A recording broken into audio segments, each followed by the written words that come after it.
Hello everyone. आज के इस एक्सप्लेनर में हम वायुमंडल में मौजूद पानी की पूरी कहानी को डिकोड करने वाले हैं, एकदम माइक्रो से लेकर मैक्रो लेवल तक। हवा में मौजूद उस नमी से लेकर जो हमें दिखती भी नहीं, दुनिया भर में होने वाली बारिश के पैटर्न तक, ये सब आखिर काम कैसे करता है, चलिए समझते हैं। अब सबसे पहले इस नंबर पर गौर करिए, 0 से 4%। सुनने में लगता है ना कि ये तो बहुत ही मामूली सा आंकड़ा है, लेकिन सच मानिए हमारे पूरे वायुमंडल के वॉल्यूम में जो जल वाष्प यानी वाटर वेपर है, वो सिर्फ इसी 0 से 4% के बीच होता है। बस इतना सा पानी हमारे मौसम और क्लाइमेट की पूरी पिक्चर को कंट्रोल करता है ना कमाल की बात। तो आज हम किन टॉपिक्स को कवर करने वाले हैं? सबसे पहले बात होगी इस इनविजिबल मॉइस्चर की, फिर हम समझेंगे कंडेंसेशन यानी संघनन के प्रोसेस को, उसके बाद बादलों के अलग अलग टाइप्स को देखेंगे, फिर बारी आएगी प्रेसिपिटेशन यानी बारिश और बर्फबारी के अलग अलग रूपों की, और आखिर में बात करेंगे ग्लोबल रेनफॉल पैटर्न्स की।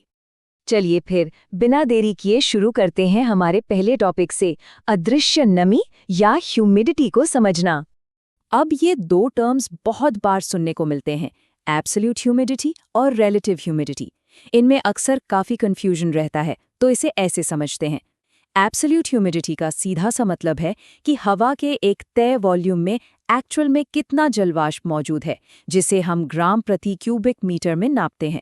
लेकिन वहीं दूसरी तरफ रिलेटिव ह्यूमिडिटी एक परसेंटेज है। ये हमें बताती है कि हवा अपनी पूरी कैपेसिटी के हिसाब से अभी कितनी नमी होल्ड कर रही है। और इसमें सबसे बड़ा कैच क्या है? हवा की नमी सोखने की ये कैपेसिटी पूरी तरह से उसके तापमान यानी टेम्परेचर पर डिपेंड करती है। और यहीं पर एंट्री होती है एक बहुत ही इंटरेस्टिंग कॉन्सेप्ट की, जिसे ड्यू पॉइंट कहते हैं। ये वो एग्जैक्ट टेम्परेचर है जिस पर हवा पूरी तरह से सैचुरेट हो जाती है, मतलब अब वो और ज्यादा नमी बिल्कुल नहीं सोख सकती। यही वो जादुई ट्रिगर है जहां हवा में मौजूद अदृश्य गैस हमें दिखने वाले पानी में बदलना शुरू हो जाती है। तो इस तरह हम आते हैं अपने अगले पड़ाव पर, जो है कंडेंसेशन प्रोसेस यानी गैस से लिक्विड बनने का सफर। अब ये पूरा प्रोसेस काम कैसे करता है, स्टेप बाय स्टेप देखते हैं। देखिए, गर्मी हमेशा हवा की नमी रोकने की कैपेसिटी को बढ़ाती है, लेकिन जब यही नम हवा ठंडी होने लगती है तो उसकी ये कैपेसिटी कम होती जाती है, और जब ये कैपेसिटी बिल्कुल खत्म हो जाती है तो जो एक्स्ट्रा वाटर वेपर बचता है वो लिक्विड बन जाता है। लेकिन इसके लिए हवा में कुछ खास कणों की जरूरत होती है, जिन्हें हाइग्रोस्कोपिक न्यूक्लियाई कहते हैं। धूल, धुआं या समंदर के नमक के ये छोटे छोटे कण चुंबक की तरह काम करते हैं, जिनके चारों तरफ पानी इकट्ठा होकर बूंदें बना लेता है। अब इस स्लाइड में एक बहुत ही मजेदार चीज देखिए। ओस और पाला तो सभी ने देखा होगा, लेकिन क्या ये पता है कि इनके बीच का फर्क सिर्फ और सिर्फ फ्रीजिंग पॉइंट तय करता है? जी हाँ, अगर हवा का ड्यू पॉइंट फ्रीजिंग पॉइंट से ऊपर है तो नमी घास या पत्थरों पर पानी की बूंदों के रूप में जमा होती है, जिसे हम ओस कहते हैं। लेकिन अगर यही ड्यू पॉइंट फ्रीजिंग पॉइंट के नीचे चला जाए तो वही नमी पानी की जगह सीधे बर्फ के छोटे छोटे क्रिस्टल्स में बदल जाती है, और इसे ही हम पाला या फ्रॉस्ट कहते हैं।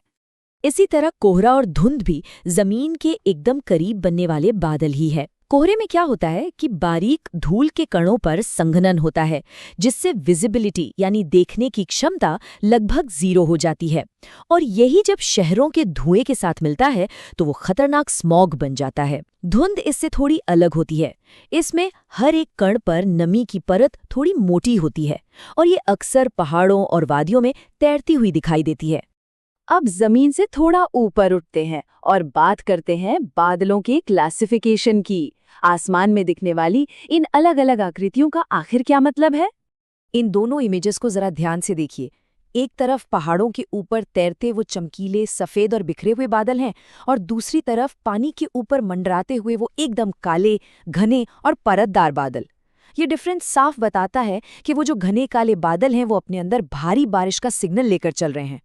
आसमान के मौसम को आकार देने वाले मेनली 4 तरह के बुनियादी बादल होते हैं। सबसे ऊपर 8 से 12 किलोमीटर की ऊंचाई पर होते हैं सिरस, जो सफ़ेद पंखों जैसे लगते हैं। फिर आते हैं क्यूम्यूलस, जो 4 से 7 किलोमीटर पर होते हैं और बिल्कुल रुई के फाहों जैसे दिखते हैं, जिनका बेस एकदम फ्लैट होता है। तीसरे हैं स्ट्रैटस। ये परतदार होते हैं और आसमान के बड़े हिस्से को चादर की तरह ढक लेते हैं। और आखिर में आते हैं निम्बस। ये निचले स्तर के वो गहरे भूरे या काले बादल होते हैं जिनका कोई खास शेप नहीं होता, लेकिन ये पानी से पूरी तरह भरे होते हैं। बादलों के बाद अब बारी है प्रेसिपिटेशन यानी वर्षण के अलग अलग रूपों की, जहां ग्रेविटी अपना काम शुरू करती है। नॉर्मल बारिश और स्नोफॉल के बारे में तो सब जानते हैं, लेकिन स्लीट और ओले गिरने का मैकेनिज्म काफी इंटरेस्टिंग है। स्लीट तब बनता है जब बारिश की बूंदें आसमान से गिरते वक्त किसी ऐसे लेयर से गुजरती हैं जो फ्रीजिंग पॉइंट से नीचे हो और वो जमकर छोटे छोटे बर्फ के टुकड़ों में बदल जाती हैं। लेकिन ओलों की कहानी तो और भी गजब है। ओले जब वायुमंडल की ठंडी परतों से बार बार ऊपर नीचे गुजरते हैं तो उन पर बर्फ की एक के बाद एक लेयर्स चढ़ती जाती हैं, बिल्कुल किसी प्याज की तरह। और फिर जब वे बहुत भारी हो जाते हैं तब तेजी से नीचे गिरते हैं। अगर हम बारिश के ओरिजिन की बात करें तो वो 3 तरह की होती है। पहली है संवहनीय वर्षा, जहां हवा गर्म होकर ऊपर उठती है। दूसरी है चक्रवाती वर्षा, जो बड़े साइक्लोनिक सिस्टम से आती है। और तीसरी सबसे खास है पर्वतीय या ओरोग्राफिक वर्षा।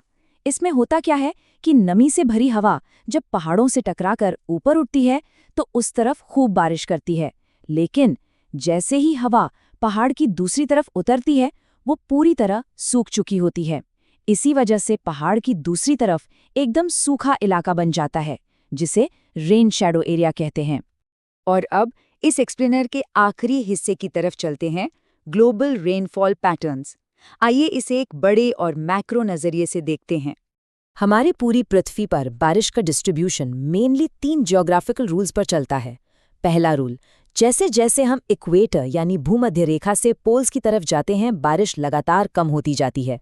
दूसरा, महाद्वीपों के जो अंदरूनी हिस्से हैं उनकी तुलना में कोस्टल एरियाज में कहीं ज़्यादा बारिश होती है। और तीसरा, ज़मीन के मुकाबले समुद्रों के ऊपर सबसे ज़्यादा बारिश होती है क्योंकि वहाँ पानी का इतना विशाल सोर्स जो मौजूद है। और ये टेबल इसी बात को बहुत शानदार तरीके से समझाती है। ये बारिश ही है जो पूरी दुनिया को अलग अलग जोन्स में बांटती है। इक्वेटोरियल बेल्ट में आपको 200 सेंटीमीटर से ज़्यादा की भारी बारिश मिलेगी। फिर 100 से 200 सेंटीमीटर वाली मीडियम बारिश हमें महाद्वीपों के अंदर और कोस्टल इलाकों में मिलती है। सेंट्रल ट्रॉपिकल इलाकों में ये 50 से 100 सेंटीमीटर रह जाती है। और जो रेन शैडो जोन्स या हाई लैटिट्यूड्स हैं, वहाँ 50 सेंटीमीटर से भी कम बारिश होती है। तो ह्यूमिडिटी और कंडेंसेशन के एकदम माइक्रो प्रोसेस से लेकर दुनिया भर के इन विशाल बारिश के पैटर्न्स तक का हमारा ये एक्सप्लेनर यही पूरा होता है। लेकिन जाने से पहले जरा सोचिए, इस वक्त आप जहां भी हैं, आपके बाहर जो भी मौसम है, उसे इस वायुमंडल की कौन सी ताकतें ड्राइव कर रही होंगी। अगली बार जब भी आप आसमान की तरफ देखें तो इसके पीछे की इस पूरे साइंस को जरूर याद रखिएगा।